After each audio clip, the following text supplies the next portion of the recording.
त्यारा घूटो कानबूडो नरण pulse polio टीमा न्यारा गाँव मा. Prasar Bharati, in collaboration with UNICEF, have been conducting a series of workshops on polio eradication.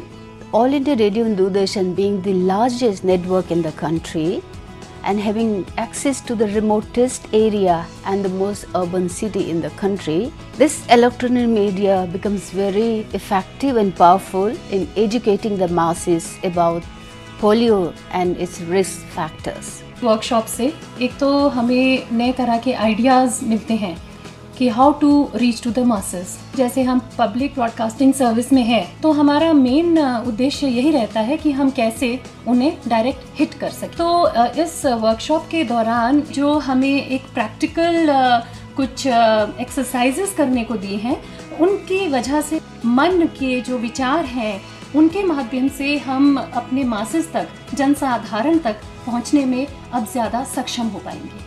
This training course, in collaboration with UNICEF, with their team of experts, have been able to train our people and motivate them to make programs for their listeners, target areas, to educate them in eradication of polio from the country.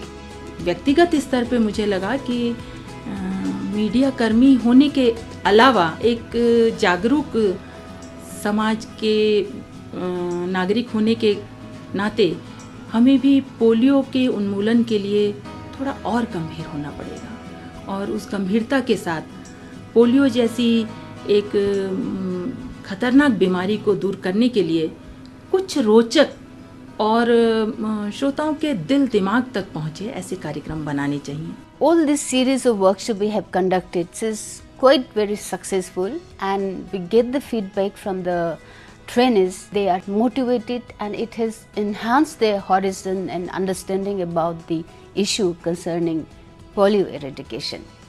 I do hope with this kind of training they will be able to do much more creative program and much more effective program for our listeners, and we are hoping to continue this same collaboration in the future in 2010 and also upscaling the level of training for this institutional capacity building and skill promotion. हाँ, ये क्या कि approach जो है वो dynamic हो जाती है और वीएम ब्रॉडन हो जाता है, और ये पोलियो कैंपेन के लिए ही नहीं, ये मुल्क की, देश की प्रगति के लिए बहुत अच्छा होगा.